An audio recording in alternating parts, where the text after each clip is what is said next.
the only three things that matter. The Buddha on surviving any crisis. One of Buddhism's distinctive features is that its founder started out imperfect. So he knows what it's like for us to face our own imperfections. The story of his quest for awakening tells of one mistake after another, as he sought happiness in some very wrong places. More importantly, though, he admitted his mistakes and mastered the skill of how to learn from them, so as not to repeat them. That's how he was able to attain awakening. On the night of his awakening, he saw the mistakes he had made not only in this lifetime, but also in countless previous ones. At the same time, he saw the mistakes that all other beings throughout the cosmos had been making and were continuing to make, causing themselves and one another a great deal of suffering. The main reason he decided to teach the Dhamma after gaining this knowledge was to help others to avoid those mistakes and the suffering they caused. He knew that he couldn't impose his new knowledge on others. After all, he wasn't their parent or creator, so he couldn't place obligations on them. But that doesn't mean he wasn't secure in knowing which actions were skillful and which ones were not. His shoulds were conditional. If you want to put an end to suffering, this is what you have to do. But once you accept that condition, they hold in all cases. He made a list of unskillful actions to avoid, and the list is quite clear-cut. He divided it into three categories: bodily, verbal, and mental actions. The bodily actions to avoid were killing, stealing, and illicit sex. The verbal actions were telling lies, speaking divisively, speaking coarsely, and engaging in idle chatter. The mental actions were inordinate greed, the type that would lead you to kill or steal, ill will, and wrong view. In particular, the wrong view that skillful actions don't lead to pleasure, and unskillful actions don't lead to pain. Skillful actions he defined as refraining from the first 9 of these unskillful acts, and as actively developing right view to replace wrong view.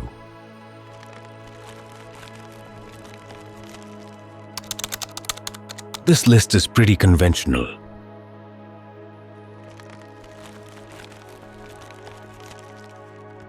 Where it gets unconventional is in the Buddha's explanation of it. Conventional morality admits exceptions to these standards, saying that there are times when you have to kill or lie for the greater good, and viewing these exceptions as a necessary part of life. The Buddha, though, was a radical. He never admitted any exceptions of this sort. When asked if there was anything whose slaying he approved of, he answered with only one thing: anger. As for lying, he said that if you feel no shame over telling a deliberate lie, there's no evil you might not do. He even told his son, Rahula, never to tell a falsehood even as a joke. For him, the principle that unskillful actions should be avoided and skillful actions should be developed was a categorical teaching. In other words, it was always true, always beneficial, so it should be adopted in all situations, everywhere and always. That's saying a lot. Of all the many other teachings he gave, only one qualified as categorical in his eyes: the 4 noble truths. Not even the 3 characteristics, or more accurately, perceptions of inconstancy, stress, and not self-qualified as categorical, because even though they're always true, they're not always beneficial perceptions to adopt. The same with the principle of acceptance. There are some things you should accept, and others you shouldn't. So the Buddha obviously saw the distinction between skillful and unskillful actions as extremely important. His explanations of this distinction were clear-cut, not out of a desire to be punitive, but out of compassion. He wanted people to stop harming themselves through their ignorance. That's why he warned them that mistakes in these areas were really serious. As far as he was concerned, it wasn't a compassionate act to leave people to their own devices in trying to figure out which actions would or would not lead to suffering. After all, he himself hadn't figured these things out until he had gained full awakening, and that had required an immense amount of effort and time. So it wasn't that he simply wanted to pass judgment on the actions of others. Instead, he wanted to teach people how to pass skillful judgment on their own past, present, and future actions so that they could avoid repeating the mistakes that had been causing them suffering all along. It may seem strange to hear that the Buddha expected his students to pass judgment on their actions, given all that has been said about how he taught a non-judging and accepting attitude toward all things. Actually, though, he stated that the skillful use of your powers of judgment plays a crucial role in practicing the Dhamma. For instance, when discussing the steps that lead from hearing and pondering the Dhamma to actually awakening to the truth, he cited 4: desire, willingness, judgment, and exertion. First, there has to be the desire to practice. Then the willingness to measure your actions against his teachings, followed by acts of judgment in which you weigh how your actions have measured up. Only then can you make the effort to abandon unskillful behavior and develop the skillful behavior that leads to awakening. And the act of judgment doesn't happen just once. Throughout the practice, you have to repeatedly pass skillful judgment on your actions to make sure that you stay on course and improve your mastery of the skills of the path. For him, judgment is not a final verdict. It's a matter of judging a work in progress until it arrives at its goal. His compassion in giving his categorical teaching on skillful and unskillful actions can easily be seen in his instructions for how to judge your own past mistakes in a way that encourages you to learn from them. There are 5 steps in all. 1. Recognize the mistake as a mistake and that it was not right to do it. 2. Talk it over with someone more advanced on the path to get ideas on how not to repeat it. 3. Develop the proper attitude to your mistake. This is the most delicate part of passing judgment. On the one hand, you shouldn't wallow in feelings of remorse, for that doesn't erase the mistake you've made and actually can sap your confidence that you can learn from it. On the other hand, you should be ashamed of the mistake. Although, here it's important to understand what the Buddha meant by shame. Not the debilitating shame that's the opposite of pride, but the conscientious shame that's the opposite of shamelessness. The shame the Buddha's recommending here is actually a part of healthy self-esteem.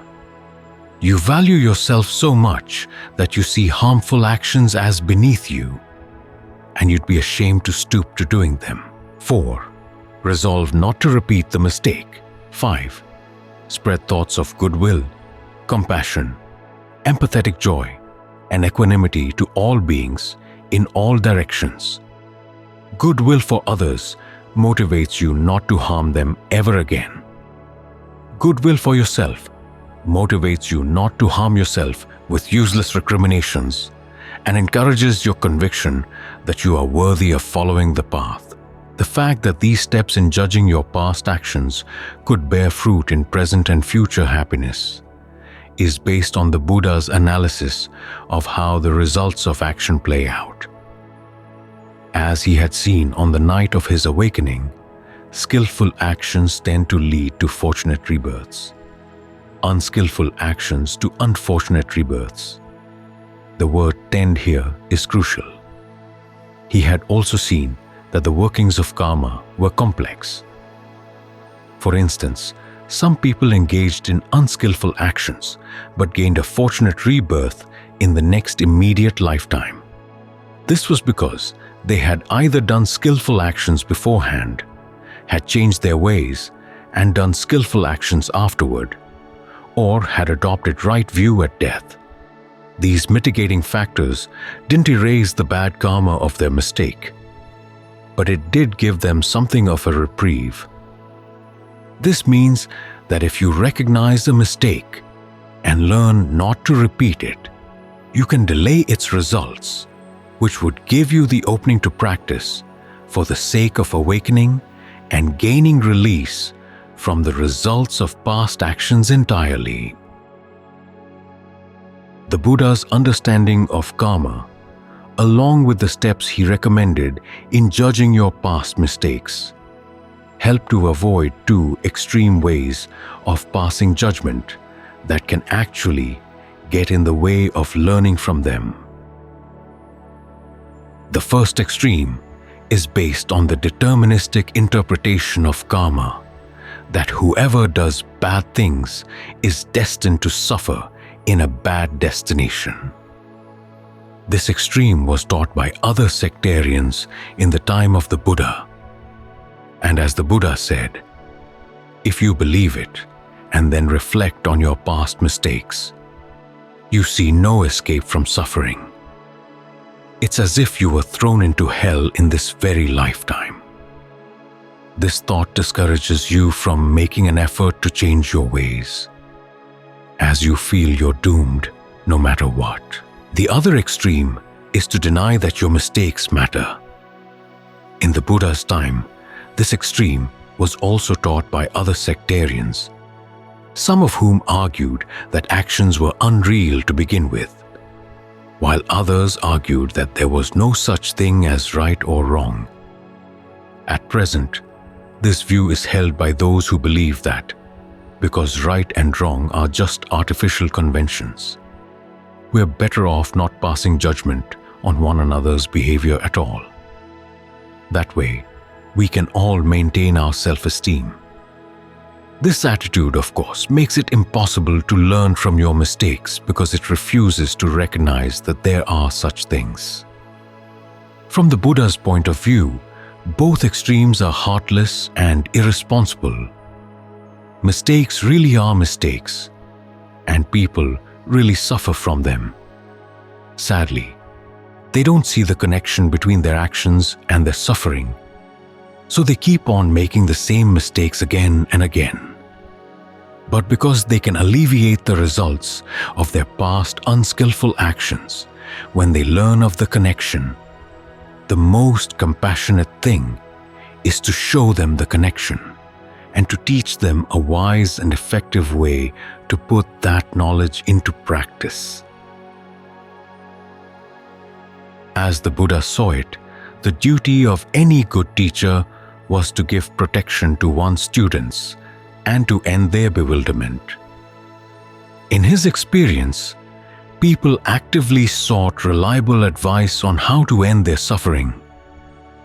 Regarding advice of this sort as an act of kindness rather than an imposition. In his case, he protected students from their ignorance about the results of their actions and ended their bewilderment by giving them a firm grounding in deciding what should and shouldn't be done. In providing his categorical teaching on skillful and unskillful behavior, he was simply doing his duty and responding to his listeners' most genuine needs. A common complaint, though, is that the Buddha's teachings on this topic lack nuance. Aren't some unskillful actions more unskillful than others? What about instances when you want to do an action listed as unskillful, but with a compassionate intent? And what about times when you're faced with conflicting moral obligations? As when, in wartime, you want to protect your loved ones from enemies who threaten rape or murder, and you see no other way out than to kill the enemy. How could a fully awakened being be an absolutist in such situations? Actually, the Buddha does address these issues.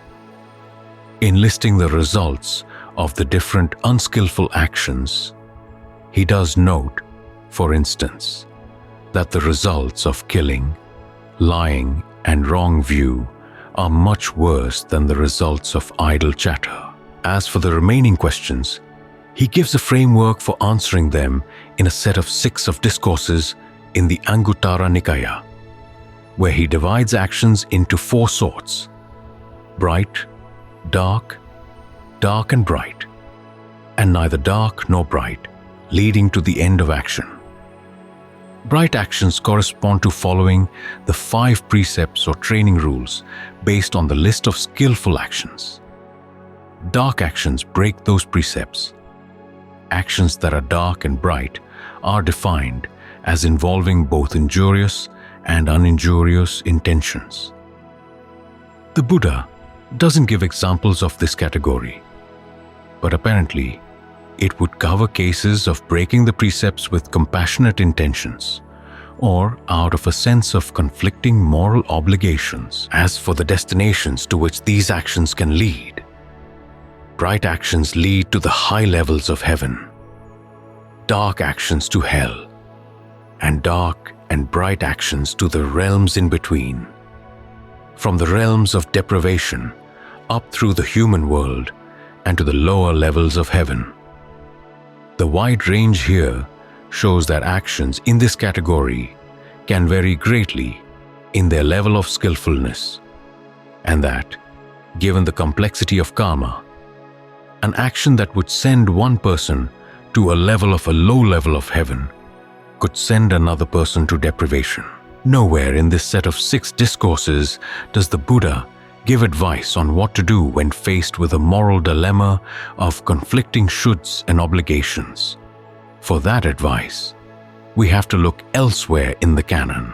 What we find is that he never advised people to engage in actions that were both dark and bright.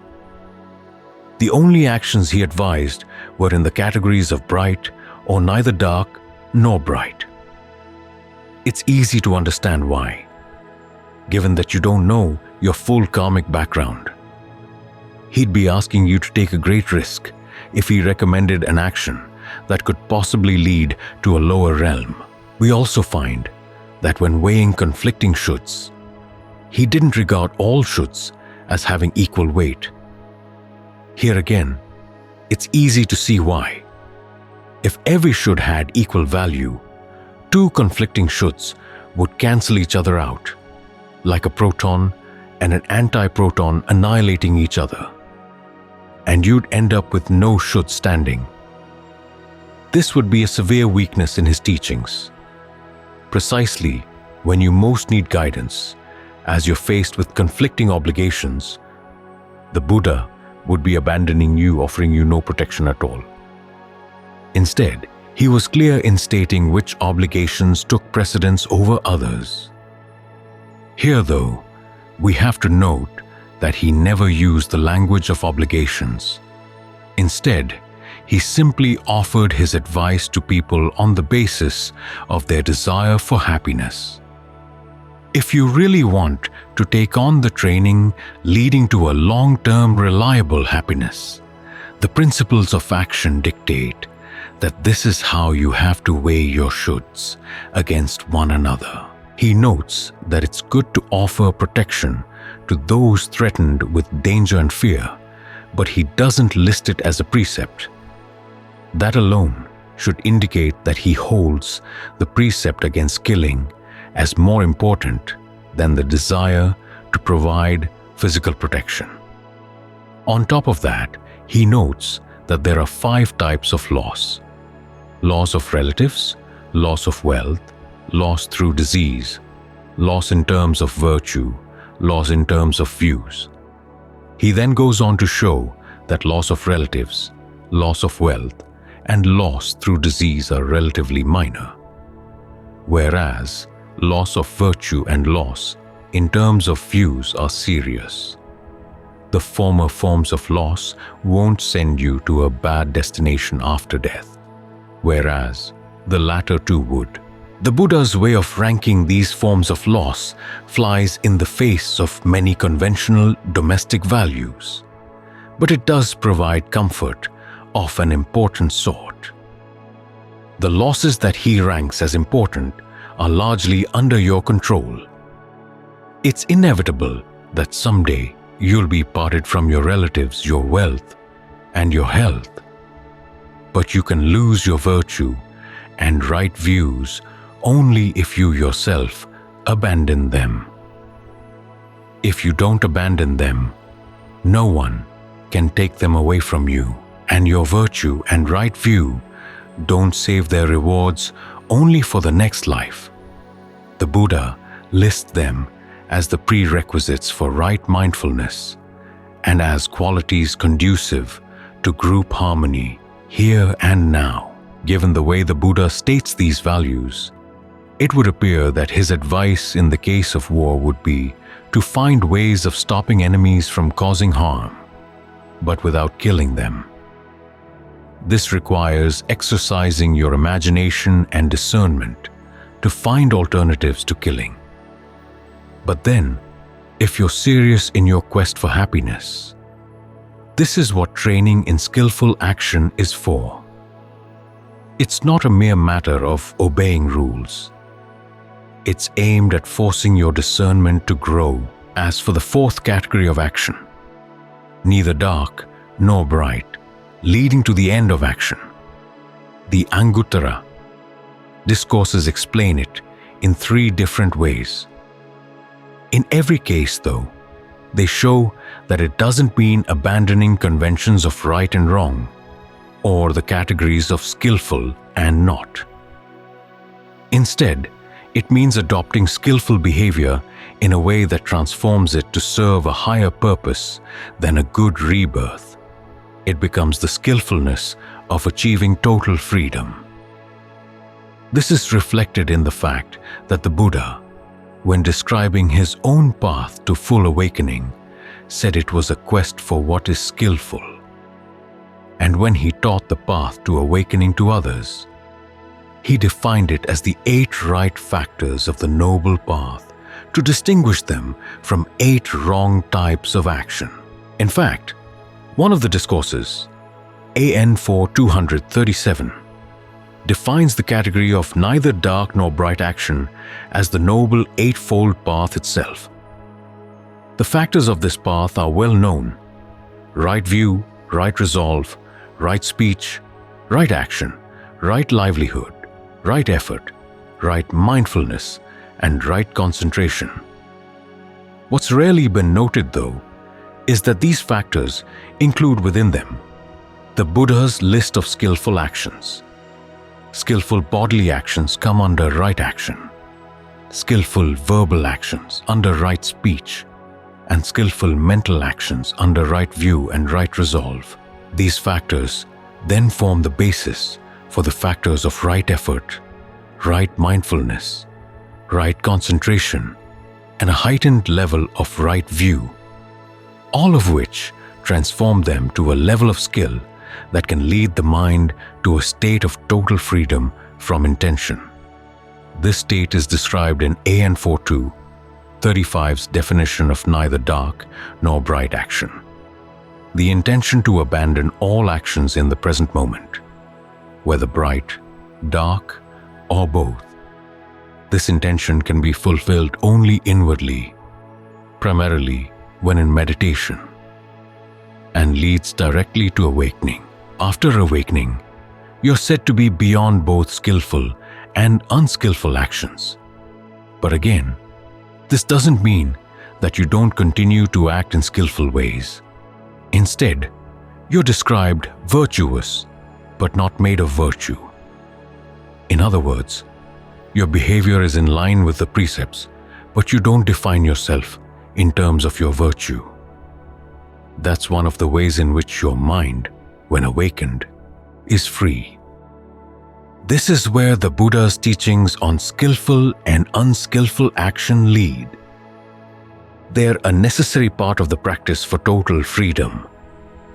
You follow them everywhere and always to take you ultimately to a dimension beyond space and time, that is, beyond everywhere and always.